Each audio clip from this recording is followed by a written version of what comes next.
What's happening, hardscapers? This is episode 17 of the How to Hardscape podcast, where we talk to you about how you can start and grow your hardscaping business.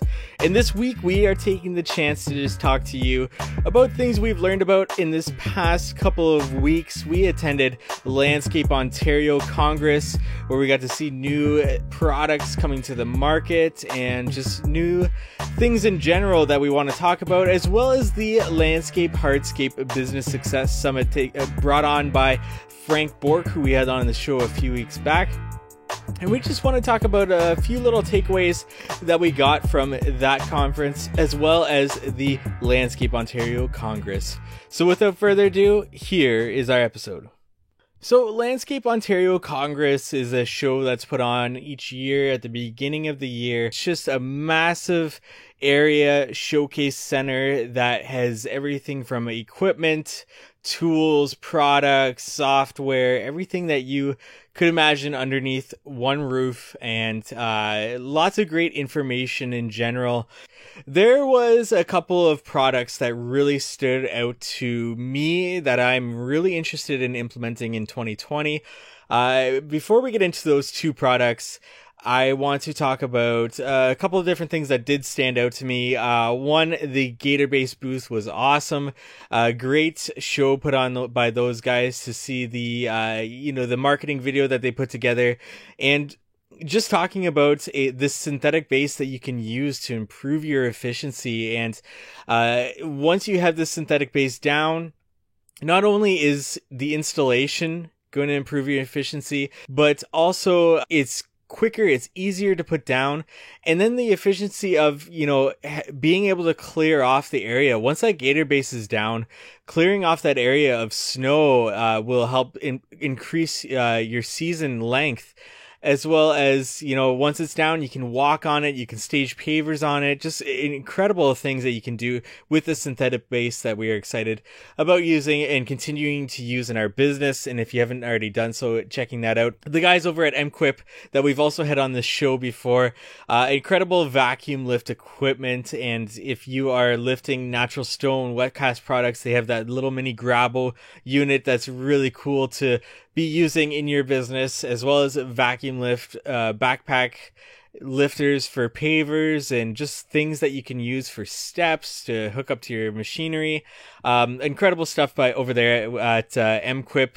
And then different GPS tracking systems, if that's something that you're interested in hooking up to ensure that your equipment's not going to get stolen. If you can install it in your machines, and you get a notification when your machine turns on. So if it's late at night in your yard and somebody turns on your piece of machinery, you get a notification right away. Other things like tracking your kilometers, where your equipment's going, and just tracking that to improve your efficiency is a really interesting concept with those GPS tracking systems.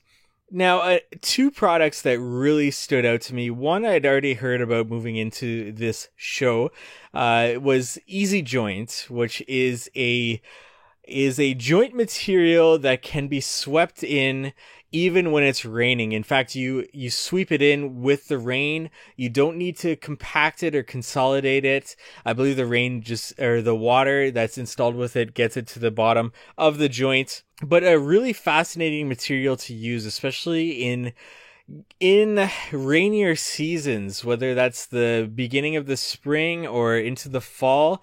And being able to just wrap up that job without having to wait for that 24 hours of sunlight, not experiencing the washout and stress. I'm sure we've all have experienced that stress that you're on poly sand install day and you see some clouds overhead and you're wondering if it's going to be rain, if that forecast was correct, and just rushing to get that done. But this stuff, really fascinating stuff to be using in your job sites, especially if you're installing it on an open graded system.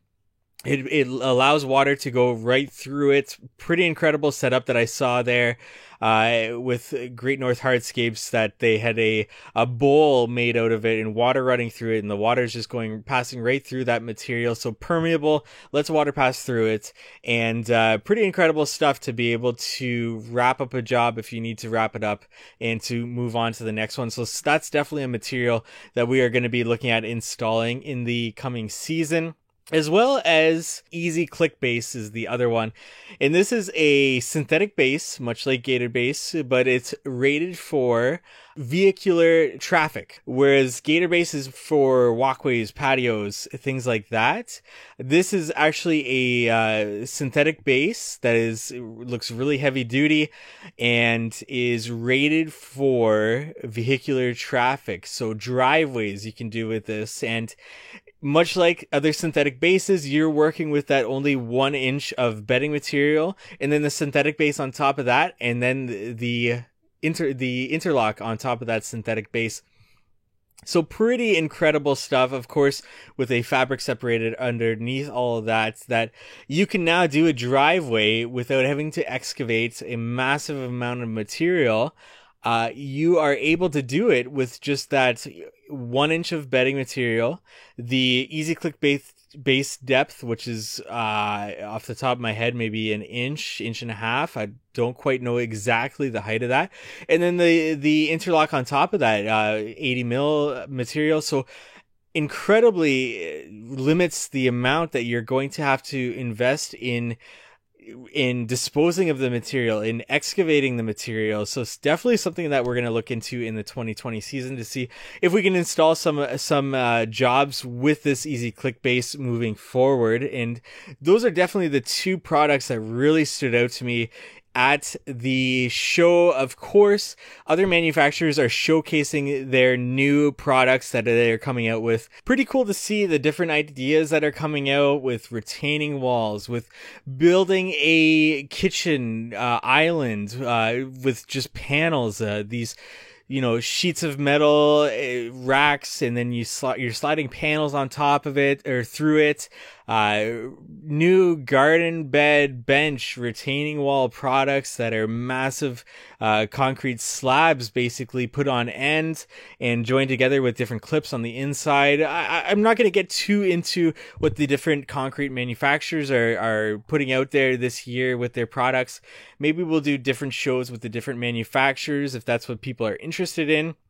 And plus, this is a definitely much more visual thing to see rather than me to explain it to you over a podcast. But definitely check out what these new manufacturers are coming out with in 2020 and see if that's something that you can design into your products in this coming year. If you were at the show, or if you were at any other show that has showcased new products coming into 2020, we'd love to hear what products really stood out to you, what things that you're going to look forward to in 2020 to implement into your business. We're always looking at what's coming out, what's new, and what can we use to improve our efficiency on our job sites. So would love to hear about what you're going to be implementing in 2020.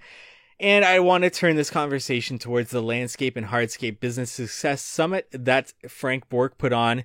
It was pretty incredible to see the 3 different days that he put together of different speakers on different subjects and the different value that all of these speakers brought to the industry and for our business moving forward. Some really great episodes, some really great interviews put on by Frank Bork there. Some highlights that I really want to get through to taking it from getting leads into your business. There was a Facebook ads interview based seminar there talking about using Facebook ads in your business to bring leads in. And really, Facebook ads has really helped our business especially when we were first starting. Besides, gaining that traction to get that word of mouth business coming in, setting up Facebook ads was incredibly important to our business. And using the right targeting and making sure you're targeting your work area, and using the right creative, the photo, the video, the wording, and testing was so important to our business, and creating these leads that are automatically coming in as we pay a certain amount to get in front of a certain amount of people. Just Facebook ads is just so powerful, and so many people will say that people aren't on Facebook anymore, but your demographic is likely on Facebook if you are a hardscaper. Sure, the kids are not on Facebook anymore, but you're not advertising to a 15 to 20-year-old. You want those homeowners that are perhaps in their 30s, 40s, 50s, and that's the demographic that is still fairly active on Facebook, that are still on Facebook. And that's what makes Facebook ads so important to, especially starting your business, getting leads into your business, and definitely something that you're going to want to look forward to moving forward, because the ads are only going to get more expensive. It's a marketplace. You're bidding on getting in front of a certain demographic, so the ads are going to get more expensive. So get on that right away. We're actually going to have a blog post on that very shortly, and a podcast episode to go along with that. We will actually be having a marketing-based series of podcasts coming out, and Facebook ads will be one of those that you're going to want to look forward to and to implement in your business, especially when the season kicks off, to get some of those leads into your business. Another really interesting way of drumming up business, which I've actually used in the past when I first started my business, was just networking and collaborating with other contractors. I'm sure you've passed out your business cards to contractors, but doing so intentionally. Somebody talked about on an interview with Frank Bork, seeing another truck, not necessarily a competitor, but another contractor who they thought would be able to send them some business, and contacting that person because they saw the truck in their work area and said, hey, I think we should know each other. I think we should send work to each other.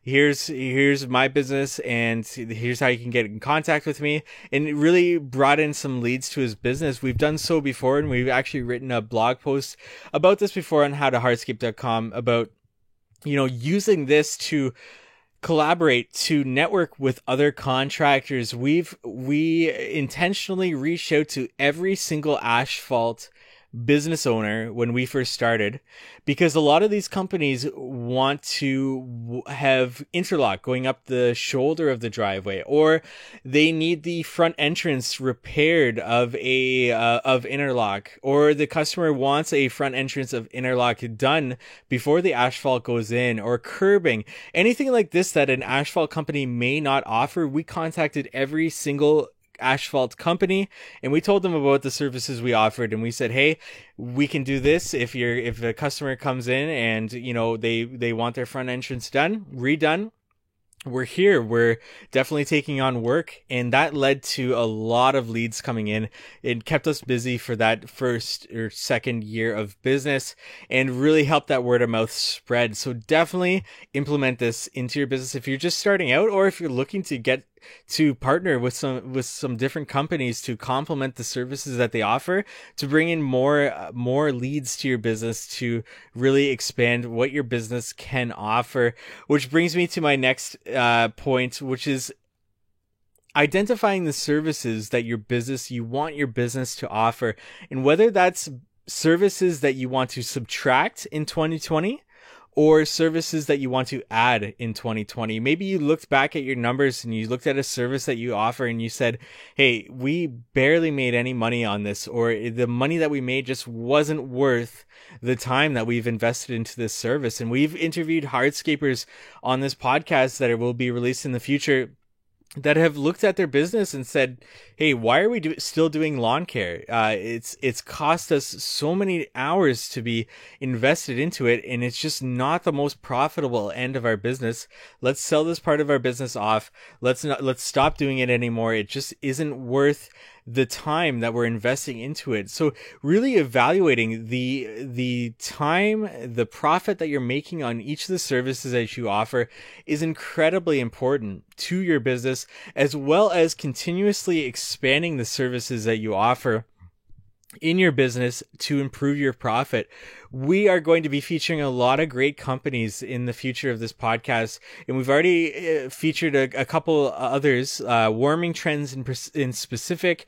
We're going to be featuring a lighting company, other companies that are going to come on and talk to you about how you can expand the services that you offer your clients, customers, so that you can improve your profit. You're already there. You're already installing a patio.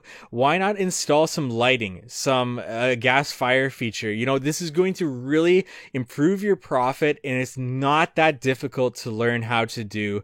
And we're going to introduce ways that you can sell this to your customer, to your clients, in order to improve your bottom line. So definitely something interesting that, we heard on the Landscape Business Success Summit that we're also going to be diving into on the podcast to really help you in expanding the services that you offer while also improving your profit. Other strategic things, including, creating a plan for your business and creating a mission statement, goals and sales goals, marketing goals, all these different goals that you can implement in your business to really rally your employees behind, to say, hey, this is what we stand for in our company, in our business. This is the goal for this year or this quarter. This is our sales goal. This is our marketing goal, to really rally your employees to reach these different goals, to reach these different milestones. As much as it is your business and you are the business owner, really creating a goal that your employees can rally around, that they're trying to achieve with you, is really important in creating this culture within your company that, you're trying to achieve something together. You're trying to do something together, and that is bigger than just one single person. So definitely something really interesting in talking about employee engagement and culture. Employees really need to know, when you're hiring an employee, they really need to know these different goals that you can set for them to help them succeed. The labor market it's really tough to find those specific people to come in that are going to really thrive in your business. And you want to set those expectations right away, whether you hire them and you set those expectations, or you have them in a job interview and, you let them know, hey, this is how you're going to succeed at our business. This is how you're going to come in here. This is what it looks like, success in our business. These are the new skills and talents you're going to learn from us in this business when you take on this role. And this is your career trajectory. This is what it's going to look like in 1 year, 5 years, 10 years in our business and in your career. That's going to really help you stand out. Whether it means that, you're going to move on from us, or we want you to stay here and we want you to grow in our business and become the best that you can be. This is what we want you to achieve in our business if we hire you. And then you're really explaining to them what they're going to get from you and from your business, because this is definitely a labor market. They definitely have a choice of where they can go. Labor is definitely a shortage in this industry. So you definitely want to stand out and prove to them that you are the business that they can definitely succeed in, to grow in. And, they're going to get the most out of their time in your business. Finding these people for the business is extremely, extremely important. And you want to be sure that you're retaining these employees and you are holding on to them. Getting into culture, and first, retention, employee retention, just investing in the tools for your business to make sure that your employees are going to want to work for you. Quite specifically, we talked about vacuum lift systems on the podcast, and Jeremy Morales of Morales Landscaping, he talked about the Unilift product vacuum lift system by Unilock and how he implemented it in his business. And we've had Ray Rodenberg on the show talking about this and how it really helps to retain your employees once you have this in your business, because your employees are going to go home happier, less exhausted, And they're not going to want to move on to a company and leave your company to go work somewhere where this machine is not in the business, where they're going to be handling the product by hand, going back to where they were from the beginning. Investing in your business, investing in the tools for your business is so important in that employee retention, basically. And when it comes to hiring, some takeaways from that business success summit would be avoiding these mistakes, advertising, looking for experience, because you're basically telling these hirees and limiting the people that you can hire that, you don't have the training systems implemented in your business to get them to the level that they should be at, or that you want them at, or that they want them at. You're basically advertising that you don't have a training system implemented. Failure to build an avatar for your employees that you want to come in to work on you. Now, an avatar is, what does that ideal employee look like coming into your business? Who are they? What do they look like? What are they interested in? And not only in building that avatar for your employees, so you know who you're looking for exactly, but also for your client, for your customer, building a customer avatar. What is their age? What are they interested in? What do they have? All of this will help you to really narrow down who that person is that you want to hire you, or for you to hire them to be an employee in your business. Creating a customer avatar as well as an employee avatar will really help you to narrow in your focus about who you are going for. And that brings me to employee acquisition and treating it as a marketing purchase. So you are marketing to these different employees to come into your business, and constantly marketing to try to bring in the most qualified and building the most qualified people to operate in your business. So marketing your business to potential employees was really, really interesting.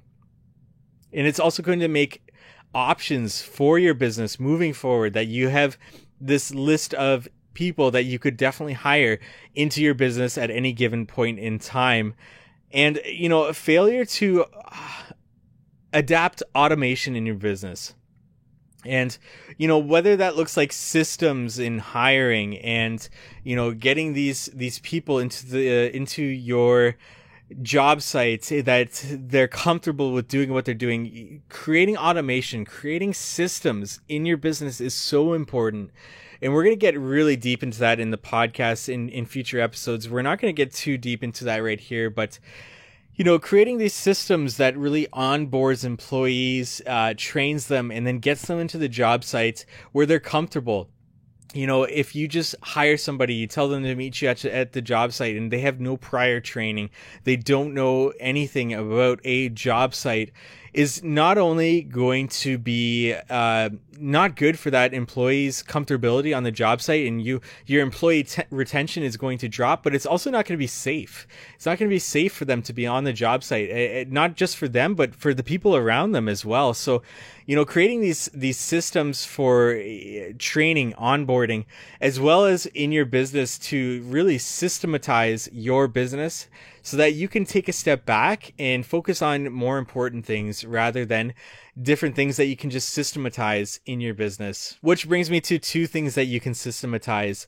One being sales, and the other being the numbers side of your business. So starting with sales, creating a pre-qualifying process for you and your business. Matt from Hardscape Ottawa had a really good episode with us where he talked about his pre-qualifying and how his website does that for him.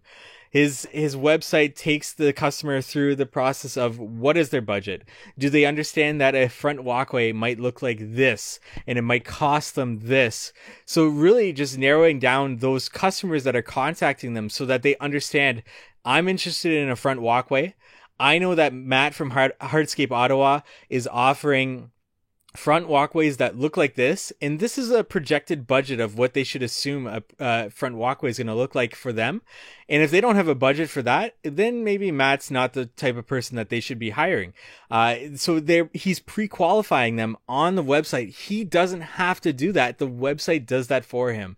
And he's getting in leads to his website through search engine optimization, getting his website at the top rankings of Google, which we just posted a massive article on how you can do that for your business at howtohardscape.com, and different ways from sending leads through ads to the website so that all these customers are pre-qualifying themselves and then contacting you, so that when somebody contacts you, you know they're already pre-qualified.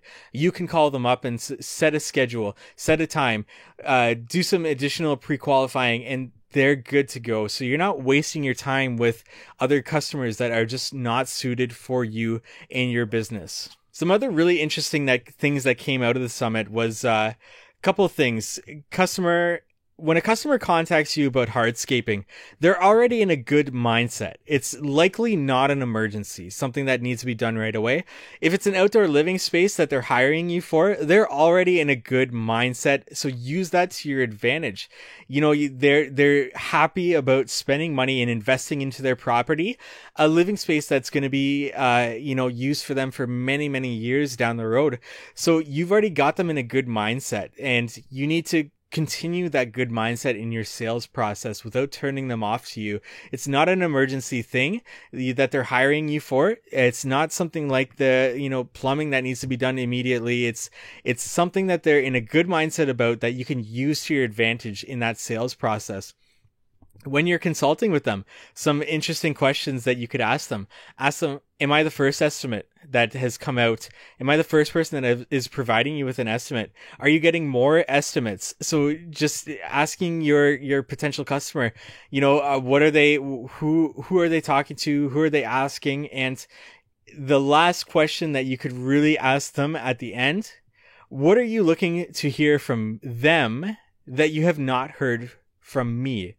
So if they're getting other estimates, which they likely are, and we actually tell our customers that they should definitely get other estimates, and some things that they should be asking those people when they come out that we have told them about, asking them if they're getting more estimates, and then asking them, hey, what are some things that you didn't hear from me that you're going to be asking them to help ease them into, hey, maybe you didn't hear this from me. Maybe I forgot to mention it, but here it is. Here is what I forgot to mention that you really wanted me to hear from me. Because sometimes they're not going to be comfortable about bringing up everything unless you open the door for them to bring it up. So really interesting questions that you can ask. And then last but not least, but creating a system that helps you manage a budget and helps you send out estimates is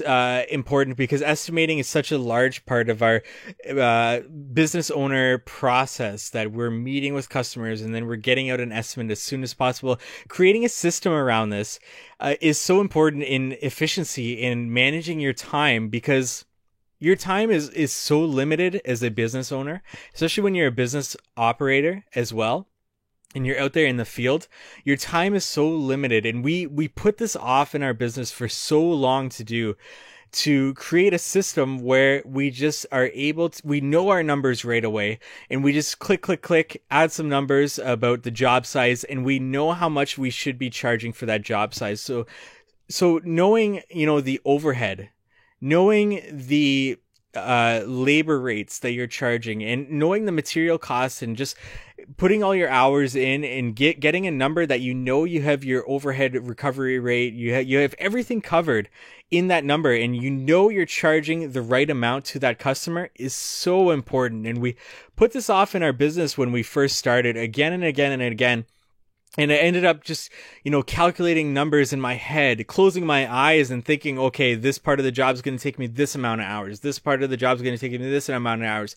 Doing calculations again and again, the same calculations on a piece of paper, and then getting that number and sending it off, and not really knowing exactly what that meant to my business, because I didn't have a control of my numbers until finally I created a spreadsheet, and I've refined that spreadsheet again and again, year after year, to get to a point where this spreadsheet is really an amazing part of my business in saving my time, being more efficient with my time, but also knowing that I'm recovering all these different expenses that are in my business.